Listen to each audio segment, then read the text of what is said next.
আমাদের সাবেক স্বরাষ্ট্রমন্ত্রী বলেছিলেন যে পিঠ দেখানোর সময় শেষ হয়ে গিয়েছে, এখন আমাদের বুক দেখানোর সময় এসছে। ভারতের বর্তমান আমাদের সাথে যে আচরণ করবে সেই আচরণ নির্ধারণ করবে ভারতের সাথে ভবিষ্যতে আমাদের কেমন আচরণ হবে। নোয়াখালী অঞ্চলের যে মানুষগুলো বন্যা প্লাবিত হয়েছে, একটি সংকটকালীন মুহূর্তের মধ্য দিয়ে আমরা যাচ্ছি এবং সেটি একটি অপ্রত্যাশিত এবং একটা অপ্রস্তুত অবস্থায় সংকটকালীন সময়টি এসেছে এবং আমাদের এই গণত্রাণ যেটি আমরা আজকে সংগ্রহ করতে পারবো সেটি এখন প্যাকেট হচ্ছে এবং কিছুক্ষণের মধ্যেই আমরা ধাপে ধাপে সেগুলোকে আমরা বন্যা কবলিত এলাকাগুলোতে আমরা পাঠিয়ে দিচ্ছি।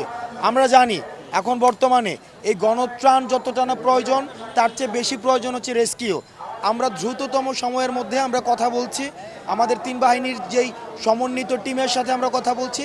ইতিমধ্যেই আমাদের রেস্কিউ কার্যক্রম শুরু হয়েছে, কিন্তু এই অপ্রত্যাশিত যে সংকটটি সৃষ্টি হয়েছে এই সংকটটি সমাধানের জন্য আমাদের কখনোই ব্যক্তি জায়গা থেকে অথবা শুধুমাত্র তিন বাহিনীর যেই উদ্যোগ রয়েছে সেটি সম্ভব নয়।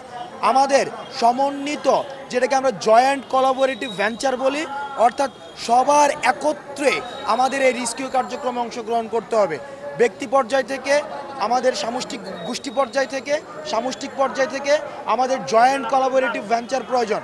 যেসব প্রাইভেট প্রতিষ্ঠানগুলো রয়েছে বাংলাদেশে অনেক দিন ধরে তারা বিজনেস করছে, আমরা আপনাদের প্রতি আহ্বান জানাবো আজকে আপনারা আমাদের এই সংকটকালীন সময়ে আমাদের পাশে দাঁড়ান, সরকারের পাশে দাঁড়ান।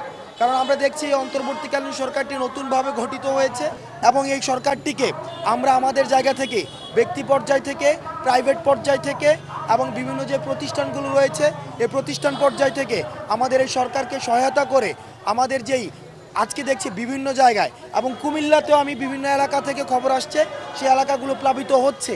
আমরা চাই আমাদের পার্বত্য চট্টগ্রামে, আমরা দেখেছি সিলেটে, আমাদের ইতিমধ্যেই আমাদের যে পাহাড়ি যে অঞ্চলটা রয়েছে ওই পাশের পার্বত্য চট্টগ্রাম, সিলেট, খাগড়াছড়ি ওই এলাকাগুলোও কিন্তু এখন ভালনারেবল হয়ে গিয়েছে। সুতরাং আমাদের যেই উত্তর এবং যে পূর্বাঞ্চল এই পুরো এলাকাটাই আমরা দেখছি যে এখন সংকটকালীন সময়ের মধ্যে রয়েছে। এই সংকটটি থেকে উত্তরণের জন্য আমাদের জয়েন্ট কোলাবোরেটিভ ভেঞ্চার ছাড়া একক উদ্যোগে কখনোই সম্ভব নয়। অপরদিকে আমরা ভারতকে আমরা বলছি আপনারা সতর্ক হন। আপনারা যদি মনে করে থাকেন যে বাংলাদেশের এই যে রাষ্ট্র সংস্কারের কাজ সেটিকে ব্যাহত করার জন্য আপনারা আমাদেরকে এভাবে মানুষকে সংকটকালীন সময়ের মধ্যে পড়বেন, আপনারা চিকেন নেকের কথা ভুলে যাবেন না। আমরা বিশ্বাস করি পারস্পরিক সম্পর্কের মধ্য দিয়ে, সহযোগিতামূলক সম্পর্কের মধ্য দিয়েই হচ্ছে উন্নয়ন সম্ভব, অগ্রগতি সম্ভব।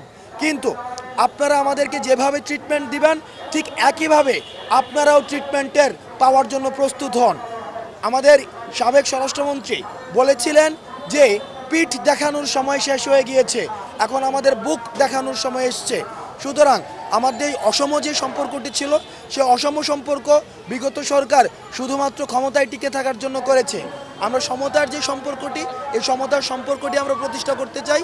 সুতরাং ভারতের বর্তমান আমাদের সাথে যে আচরণ করবে সেই আচরণ নির্ধারণ করবে ভারতের সাথে ভবিষ্যতে আমাদের কেমন আচরণ হবে।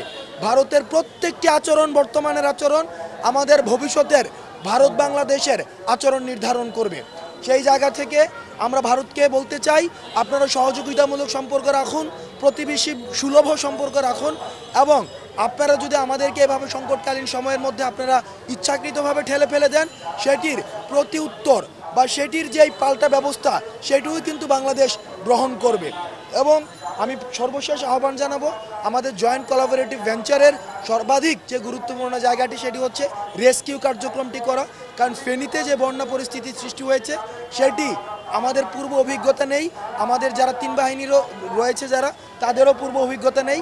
সেই জায়গা থেকে আমাদের সবারই প্রয়োজন বর্তমানে রেস্কিউ কার্যক্রম করা। ফেনী জেলা প্রশাসক, নোয়াখালী জেলা প্রশাসক কাছে আমাদের আহ্বান থাকবে আপনারা যেই জায়গাগুলোকে আপনারা আশ্রয়স্থল হিসেবে ঘোষণা করেছেন সেটিকে আপনারা মাইকে ঘোষণা করে দিন, যাতে করে যারা শহরমুখী হয়েছে শহরমুখী হয়ে গিয়েই যেন তারা ওই আশ্রয়স্থলগুলোতে উঠতে পারে।